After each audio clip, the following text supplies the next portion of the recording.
Friends, मेरा नाम है कृष सिंह और मैं स्वागत करता हूँ आपका हमारे स्पेस चैनल संघर्ष पर। उसकी भी इस क्वेश्चन सीरीज को आगे बढ़ाते हैं प्यारे से सवाल ऑर्गेनिक केमिस्ट्री के साथ। चलिए, तो पहला सवाल आपके लिए।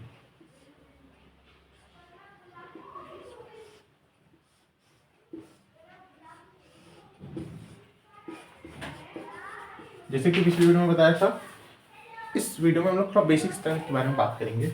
पहला कंपाउंड,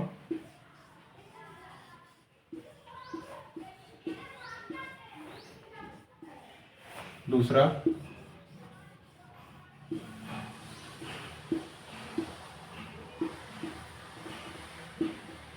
तीसरा,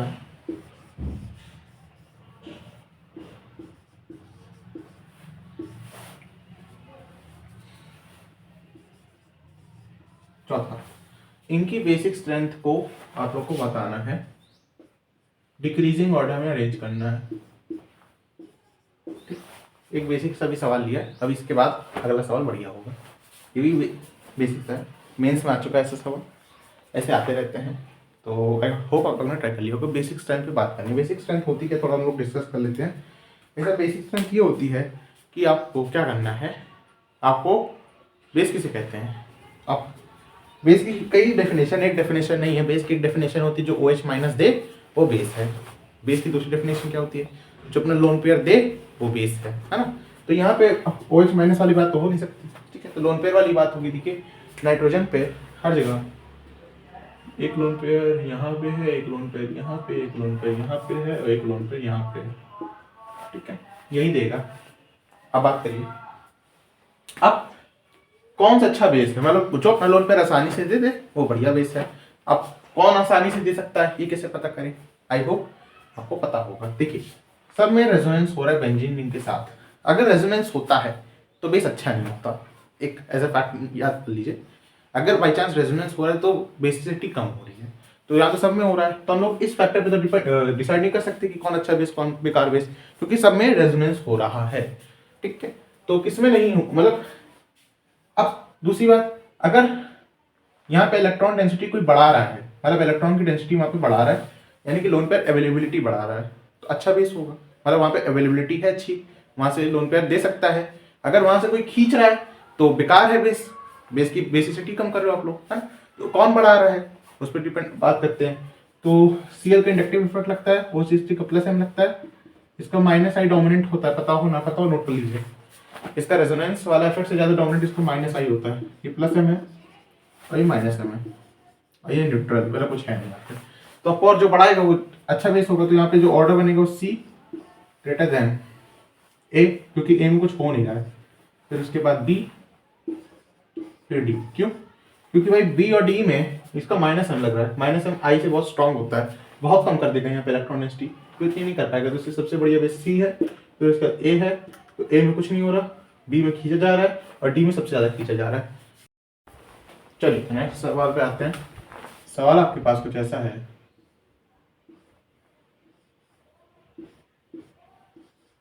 ये आपके पास बेंजीन रिंग है, थोड़ा लंबी हो गई, कोई दिक्कत नहीं।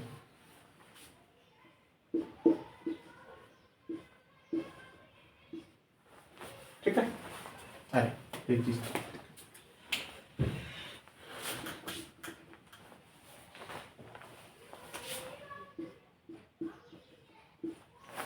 ये आप कनेक्ट कर रहे हो, ये एनहाइड्राइड फॉर्म है, वहां पे इसकी रिएक्शन PCl5 से करा रहे हो, ये बन रहा है। आप इसकी रिएक्शन Al4 से करा रहे हो, B बनेगा। और B का आप क्या करा दोगे, पिरिडीनियम क्लोरोक्रोमेट, C बनेगा। C का क्या करा दोगे, OH minus over heat, D बनेगा, ठीक है। तो D बताइए क्या होगा। बढ़िया सवाल है, बहुत प्यारा सवाल है, ट्राई करिए। तो आई होप आप लोगों ने ट्राई कर लिया होगा मेरी बात। तो PCl5 कभी भी एनाइड्राइड हो, मतलब रिप्लेस कौन सा कहते हैं, न्यूक्लियोफिलिक सब्स्टिट्यूशन रिएक्शन होगी, पहला आपका प्रोडक्ट चुपचाप सा ऐसा बन जाएगा, ठीक है। एक डिस्प्लेसमेंट न्यूक्लियोफिलिक सब्स्टिट्यूशन रिएक्शन होगी, क्लोरीन क्लोरीन आ जाएगा। इसके बाद LiAlH को क्या करेगा, ध्यान से देखना, LiAlH4 यहाँ पे इसको CH2OH यहाँ पे CH2 OH कर देगा। ठीक भाई, मैकेनिज्म पे मैं नहीं जा रहा कि H माइनस आएगा यहाँ पे अटैक करेगा, वैसे सिमिलरली मैंने यहाँ पे भी मैकेनिज्म पे बात नहीं की गई है, हम बात सीधे उस पर कर रहे हैं, क्योंकि बेसिक चीज़ें मैं अपनी पिछली वीडियोस में करा चुका हूँ, बार बार कराने का कोई मतलब नहीं बनता। ठीक है, ठीक आगे क्या बनेंगे, यहाँ तक बनेंगे। पिरीडीनियम क्लोरोब्रोमेट याद कर लीजिए, एक माइल्ड ऑक्सीडाइजिंग एजेंट होता है, माइल्ड ऑक्सीडाइजिंग एजेंट। इसका क्या मतलब है, मतलब ये थोड़ा सा ऑक्सीडाइज कर पाएगा, पूरा नहीं कर पाएगा। अगर हम इसकी जगह कुछ और ले लेते, जैसे कि कुछ ऐसा ना, देख लीजिए ऐसे, तो ये जोन्स एजेंट स्ट्रॉन्ग ऑक्सीडाइजिंग एजेंट होता है। तो आगे बताते इसका क्या काम होगा, इसका क्या काम होगा। फिलहाल ये सब आप कराओगे तो आपके पास कुछ ऐसा बनेगा, यहाँ पे आपके पास C डबल बॉन्ड H आ जाएगा क्योंकि माइल्ड है, यहाँ पे C डबल बॉन्ड H बनेगा क्योंकि माइल्ड है। अब आप समझते, अगर ये इस्तेमाल करते तो आपका सीधा कार्बोक्सिलिक एसिड में कन्वर्ट हो जाता। अब एल्डिहाइड के बाद आपका सीधा कार्बोक्सिलिक एसिड बनता है ना, इसलिए इतनी बात समझ में आई। तो आपके पास C जो है यहाँ पे आ गया। अब आप OH माइनस और हीट समझ रहे हो, तो अब OH माइनस का यहाँ क्या काम हो सकता है। ऑफ कोर्स एल्डोल हो नहीं सकती क्योंकि अल्फा H है नहीं। एक रिएक्शन और बची कैनिजार। ठीक है, कैनिजारों में क्या होगा, दोनों सिमिलर है, तो किसी का भी आप ऑक्सीडेशन कर दो, किसी का भी आप रिडक्शन कर दो। यानी कि ऊपर वाले के जैसे मान लीजिए मैं CH2OH कर देता हूँ रिडक्शन, नीचे वाले का मैं ऑक्सीडेशन कर देता हूँ, C double bond O minus, ये आपका फाइनल प्रोडक्ट होगा। अच्छा, यहाँ पे OH ना लिख देना, ठीक है। अभी तक हमने कुछ प्रोटोनेशन नहीं कराया है। जेई पे ऐसे भी सवाल आए हैं, कभी कभी यहाँ पे OH लिखा हुआ है और O माइनस लिखा हुआ है, तो इन सब चीज़ों का भी ध्यान देना पड़ता है हम लोग को। चले, तो आप नोट कर लीजिए, तब तक मैं नेक्स्ट सवाल के लिए जगह बना लूँ। तो मेरे ख्याल से इसमें कोई दिक्कत नहीं आई होगी। बहुत बेसिक सा सवाल था, और आपस में बता दे रहा हूँ PCl5 का क्या काम था, LiELH, और आपस आपकी पुरानी चीज़ें याद करा रहा हूँ। PCC माइल्ड ऑक्सीडाइजिंग एजेंट होता है, अगर आप यहाँ पे इस्तेमाल करते हैं तो वो भी पता है। यहाँ पे C डबल बॉन्ड OH, तो थोड़ा सा ट्विस्ट करते हैं, थोड़ा सा ट्विस्ट करते हैं सवाल पे। आइए यहीं पे दिखाता हूँ, दिमाग में कुछ और आ गया। चलिए यहाँ पे आपको दिखा देता हूँ। फिलहाल आपने मान लीजिए थोड़ी देर के लिए, बहुत जल्दी गंदा हो जाता है इसलिए अपने रब करना पड़ता है। चलिए मान लीजिए यहाँ पे अपने PCC में इस्तेमाल किया होता, CrO3 इस्तेमाल किया होता, तो क्या होता है वापस दिखिएगा। भाई आपने अगर CrO3 इस्तेमाल किया होता तो C double bond OH, C double bond OH हो जाता। ये बात मानते हो। अगर मैं यहाँ पे हीटिंग करा देता तो क्या होता, हीटिंग करा देते तो यहाँ से चुपचाप से आपका पानी निकल जाता, वापस से आपके पास वहीं पे आ जाते जहाँ पे आप को स्टार्ट कराया था। ठीक है, वापस आप वहीं पे आ गए जहाँ से आपको मैंने स्टार्ट कराया था। वैसे दिमाग में आ गया, दिखा दिया। ठीक है, मेरे ख्याल से इसमें कोई दिक्कत नहीं है। ठीक है, सब क्लियर है ना। हाँ जी, तो नेक्स्ट सवाल आपके लिए थोड़ा सा अच्छा हो सकता है, ध्यान से देखिएगा। यहाँ पे मैं अगर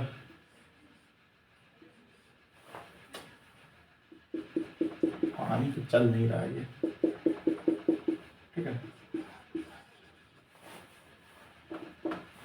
नीचे देख लीजिए, यहाँ देख लीजिए, वही चला गया। देखिए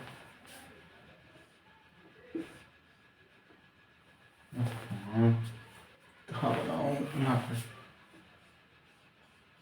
ठीक है, यहाँ पे एक COH ग्रुप लगा है, यहाँ पे एक COH ग्रुप लगा है, यहाँ पे एक CH3 लगा है, यहाँ पे एक CH3 लगा है। आप क्या करा रहे हो, इस कंपाउंड को हीट कर रहे हो, तो आपको बताना है कि कितने प्रोडक्ट्स बनेंगे, कितने प्रोडक्ट्स बनेंगे इस कंपाउंड को हीट कर रहे हो। इसके पीछे का मैकेनिज्म भी मैं बताऊंगा। पहले आपको मेरा वीडियो समझ में आ रहा है ना, डायग्राम आपको। अरे ऊपर जा रहा है यार ये तो। चलिए यहाँ पे दिखा देता हूँ, सूख गया शायद। यहाँ पे देखिए, यहाँ पे क्या हुआ है, ये COH है, इधर देखिएगा, ये COH है, ठीक है, और यहाँ पे एक CH3 है, CH3 है। इस कंपाउंड को मैं हीट कर रहा हूँ, तो अब क्या होगा ये आपको बताना है। इसके पीछे का मैकेनिज्म भी मैं आपको बताऊंगा। ठीक है, आप ट्राई करिए। तब तक मैं थोड़ा बहुत सुखाने का इंतजाम करूँ।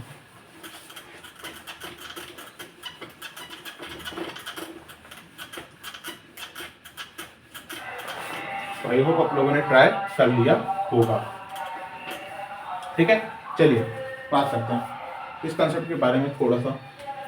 कंसेप्ट क्या है, मैं कंसेप्ट बता देता हूँ, फिर हम वीडियो को बाइंड अप भी कर लेंगे सवाल के साथ। जैसे आपको मैं आपने ये वाला कंपाउंड तो देखा होगा, ये अल्फा, ये बीटा,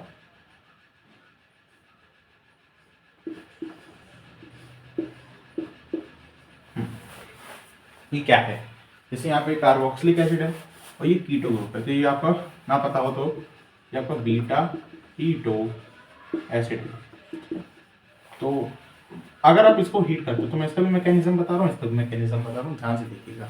जी पे सवाल आते हैं, पूछ सकता है थ्योरी वाइज भी, तो आपको इसका थोड़ा थ्योरी भी पता होनी चाहिए। जैसे जब हीट होता है तो इसमें 6 मेंबर्ड एक रिंग टाइप की ट्रांजिशन स्टेट बनती है। जैसे मैं दिखा रहा हूँ, यहाँ पे क्या होगा, जब भी हीट करोगे तो यहाँ पे ये बॉन्ड ऐसे आएगा, ऑक्सीजन और हाइड्रोजन के बीच इंटरेक्शन है, ये बॉन्ड आएगा, ये बॉन्ड टूटेगा इधर आएगा, ये बॉन्ड टूटेगा इधर आएगा। ऐसे चुपचाप याद कर लो, ये इधर आया, ये इधर गया, ये इधर आएगा। क्यों आया वो भी बता देते हैं, ऑक्सीजन हाइड्रोजन के बीच इंटरेक्शन हो रहा है, ये बॉन्ड टूटेगा, अब एक नया बॉन्ड बना रहा है, ये पुराना बॉन्ड छोड़ेगा। ठीक, यहाँ पे यहाँ आया, यहाँ पे यहाँ आया, माना क्या, यहाँ पे double bond O, double bond O, यहाँ पे carboxylic acid, carboxylic carbon dioxide बना, यहाँ पे क्या बना, ध्यान से देखिएगा, यहाँ पे OH बना और डबल बॉन्ड बना। अब ये कौन सी फॉर्म होती है, ये आपकी इनोल फॉर्म होती है। ये जो इनोल फॉर्म होती है ये अनस्टेबल होती है, कभी ज़्यादातर केसेस में 99 और 1% केस में कभी ज़्यादा स्टेबल भी हो जाती है। ठीक है, तो यहाँ पे ये तुरंत टॉटमराइज करेगी। बेसिकली बहुत छोटा होना चाहिए, इस तरफ ज़्यादा होना चाहिए, इस तरफ छोटा होना चाहिए। ठीक है,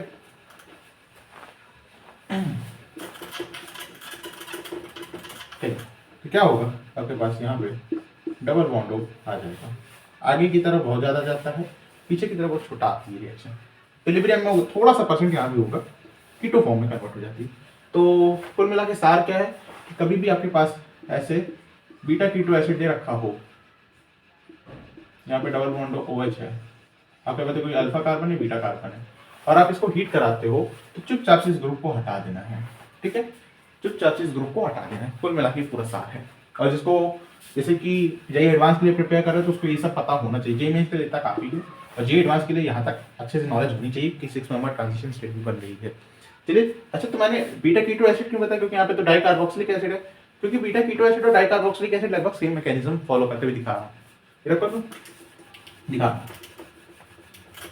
देखिए, जैसे आपके पास मैं यहाँ पे डबल बॉन्ड OH है, डबल बॉन्ड OH है, वही बात है कि नहीं। देखो डाइकार्बोक्सिलिक एसिड मतलब COH, एक कार्बन, ये COH एक कार्बन, फिर COH। ठीक है, तो एक कार्बन पे 2 COOH ग्रुप लगे हुए हैं, बिल्कुल डिट्टो वही मैकेनिज्म है। यहाँ से ये बॉन्ड इधर आएगा, ये बॉन्ड इधर जाएगा, ये बॉन्ड इधर जाएगा, यहाँ पे आपके पास OH OH बॉन्ड बनेगा, यहाँ पे आपके पास OH कीटो फॉर्म तुरंत बन जाएगी, तैयार हो जाएगी। ठीक है, यहाँ पे भी सार वही है, एक कोई ग्रुप हटा दो चुपचाप से, बात समझ में। तो ठीक है, मेरे ख्याल से आपको बात समझ में आ गई होगी। तो अभी सवाल पे बात करते हैं। ये रखा दे रहा हूँ मैं, इस सवाल में हमको क्या दे रखा है, ध्यान से देखिएगा। इस सवाल में हमको दे रखा है कि आपके पास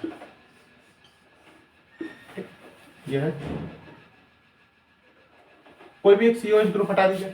आप चाहे आगा मतलब क्या कहते हैं वेज वाला हटाएं, चाहे डैश वाला हटाएं, कोई दिक्कत नहीं है। जैसे मैं डैश वाला हटाता हूँ तो मेरे पास वेज वाला है COOH, और यहाँ पे CH3 है, यहाँ पे CH3 है। अब देखो आपसे पूछा गया था कि कितने प्रोडक्ट्स बनेंगे, तो ठीक है, अब नहीं किसी ने कहा मैं ये वाला नहीं करूँगा, मैं अपना वाला काम करूँगा। ठीक है, मैंने कहा कर लो भैया। यहाँ पे क्या हुआ, यहाँ पे COH बनेगा, यहाँ पे CH3 बनेगा, और यहाँ पे देखो CH3 बनेगा। थोड़ा सा डिफ्रेंशिएटिंग होने चाहिए यहाँ पे, ठीक है, कोई दिक्कत नहीं है।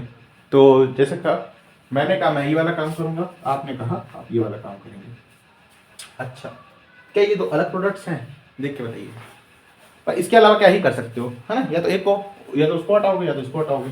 अब इससे ज़्यादा आपको क्या ही कर लोगे। CH3 को ना छू लेना, हमारा मन करे CH3 को भी हटा देते हैं, ठीक है। CH3 बिल्कुल वैसा ही रहेगा जैसा था, CH3 के साथ कोई छेड़छाड़ ना करना। तो बहुत बच्चे तुरंत आंसर 2 दे देंगे जो कि गलत है। क्यों? ध्यान से देखिए, अलग अलग है क्या? अच्छा दिखाता हूँ, ध्यान से देखना। ये CH3 वेज पे है, ये CH3 वेज पे है और ये CH3 एक पीछे है, मतलब 2 सेम साइड है, 2 वेज पे है, एक पीछे है। अब ध्यान से सुनना मैं जो बोल रहा हूँ, एक COH एक CH3 एक तरफ है और एक CH3 पीछे की तरफ है, ये अलग तरफ है। एक COH एक CH3 एक तरफ है, एक CH3 अलग तरफ है। अच्छा यहाँ पे आओ, ये COH डैश पे, ये CH3 डैश पे, ये CH3 अलग है। एक COH एक CH3 सेम साइड पे, आगे पीछे छोड़ो, सेम साइड पे, एक CH3 अपोजिट है। क्या ये मैंने पहले बोला था? बिल्कुल हाँ। और कभी बहुत बार बच्चे गलती कर देते हैं, क्या करते हैं, वेज डैश को अपना डिफाइन करने लग गए। वेज डैश को डिफाइन नहीं किया जाता। देखो बात, अगर आप सिस ट्रांस अल्कीन भी देखोगे तो सिस ट्रांस को अगर ऐसे देखो कि 2 चीजें सेम साइड हैं तो ज्यादा अच्छा फायदे में रहेगा। जैसे यहाँ पे एक COH एक CH3 एक सेम साइड है और एक CH3 अलग है, फिर वही एक COH एक CH3 सेम साइड है, एक CH3 अलग है। भाई दोनों तरफ मैं सेम चीज बोल पा रहा हूँ। अगर आप सेम चीज बोल पा रहे हो तो बिल्कुल कोई अपने आप से वेज डैश को अकाउंट में मत ले लेना, ठीक है। यहाँ पे सिर्फ एक ही प्रोडक्ट बनेगा क्योंकि दोनों सेम ही है। कोई बंदा अब जैसे ऊपर से देख रहे हो तो उसको लग रहा है, कोई पीछे से देख रहा हो तो उसको लग रहा होगा COH CH3 बाहर निकले हुए हैं और ये CH3 अंदर की तरफ है। जैसे मैं यहाँ से देख रहा हूँ वो पीछे से देख रहा होगा इस चीज को, है ना। बात समझ में आ रही है? जैसे इसको कोई पीछे से देख रहा होगा, मैं इसको यहाँ फ्रंट से देख रहा हूँ इस चीज को, तो जो मैं फ्रंट से देख रहा हूँ वो इसको जो पीछे से देखेगा वही लगेगा बस। तो मेरे ख्याल से इसमें कोई दिक्कत नहीं हुई होगी। तो इन क्वेश्चंस को ट्राई करते रहिए, इस मैकेनिज्म को याद कर लीजिए, याद कर लीजिए, 2 मिनट में ध्यान दे लीजिए। 6 नंबर ट्रांजिशन स्टेट बनती है, इधर इधर इधर करते रहिए, आंसर आ जाएगा। तो इन क्वेश्चंस को ट्राई करते रहिए, खेलते रहिए, हंसते रहिए, पढ़ते रहिए। ओम साई राम।